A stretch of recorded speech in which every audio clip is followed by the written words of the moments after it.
Well, we all know that how it was over 14 hours of dark out that Pakistanis experienced the other day, and there are several crises that Pakistan is right now undergoing. I'm now joined by one particular person who's very much expertise in Pakistan. He's Sushant Sareen, the senior fellow from ORF. Let's try and have word with him and understand. So thank you so much for your precious time.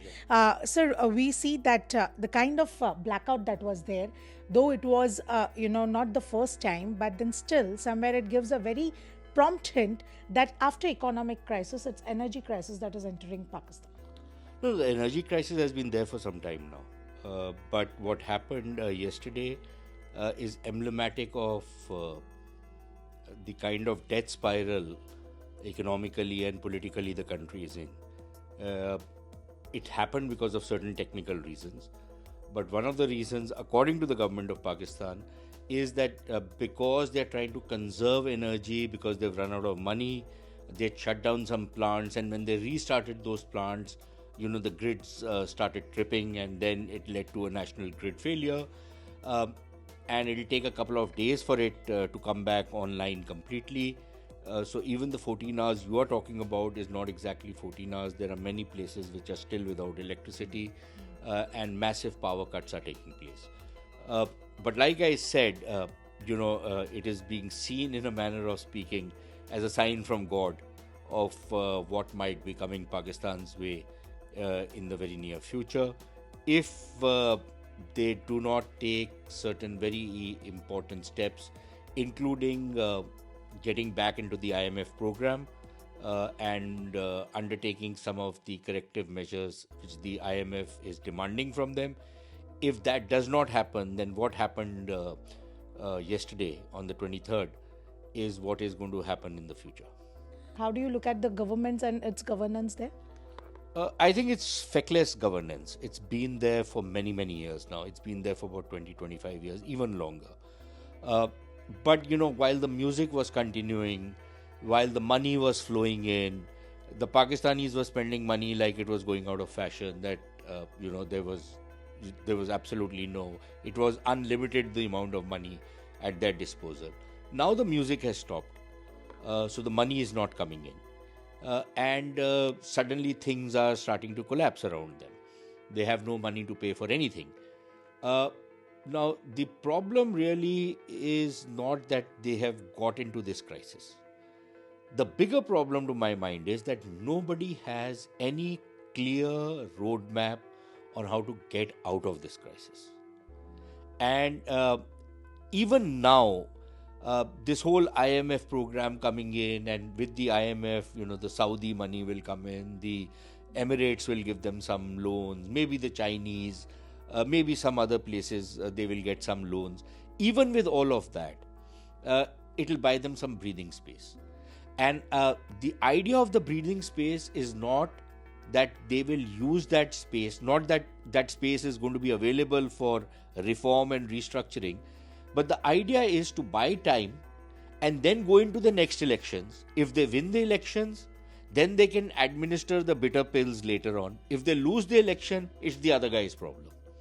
So if that is what your politics and your political economy and your calculations are, then basically you are staring at an abyss, or rather you're falling into an abyss. So if you ask, for example, you ask Imran Khan and his cult, because there is no other way of describing it, they are living in cloud cuckoo land. So they will say Imran will come in, Pakistanis around the world will pour in money, 100 billion, 200 billion dollars will come, and Pakistan will become, I don't know what, Switzerland or something.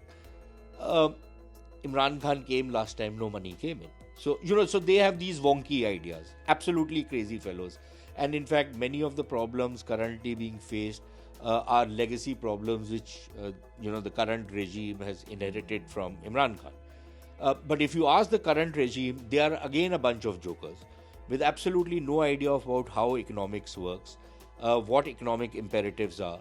They have a finance minister who's so stuck up on keeping the dollar fixed that everything else has collapsed around that one particular policy which he has implemented. So, you know,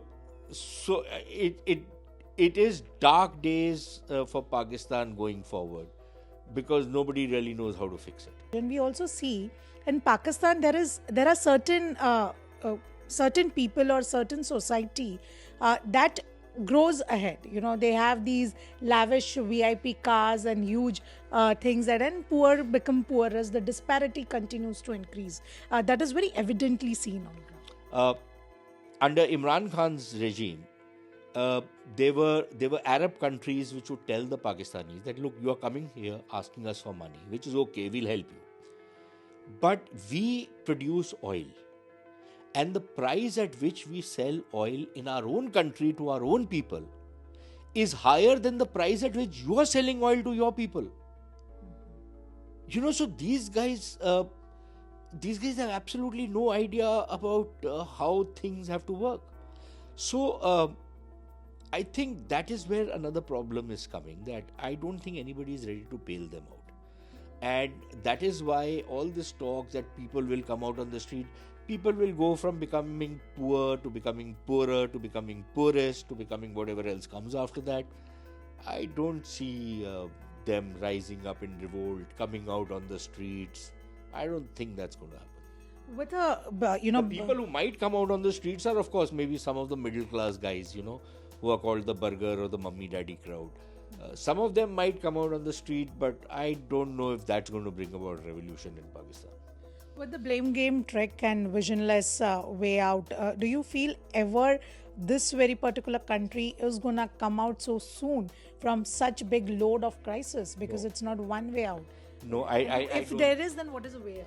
I don't see them come out of this crisis, simply because to fix this crisis, which is have been in the making for many years now, to fix this crisis requires very deep surgery, very sweeping structural reforms. Not just raising the price of electricity, not raising the price of the dollar, not raising the price of fuel. No, that is just the smallest part of what they need to do. And that's the easiest part of what they need to do. They need to end, the state needs to contract. The army needs to reduce. These expenses which the state incurs, look at the kind of houses and palaces which have been given to ministers and to prime ministers, and, they have to learn to live like a poor country, which means massive restructuring. It means that an end to the subsidy culture of subsidizing the rich and the powerful. Okay, the moment you start doing that, industries will start failing, companies will start closing down, unemployment is going to increase. So a lot of bad things will happen before things start getting better.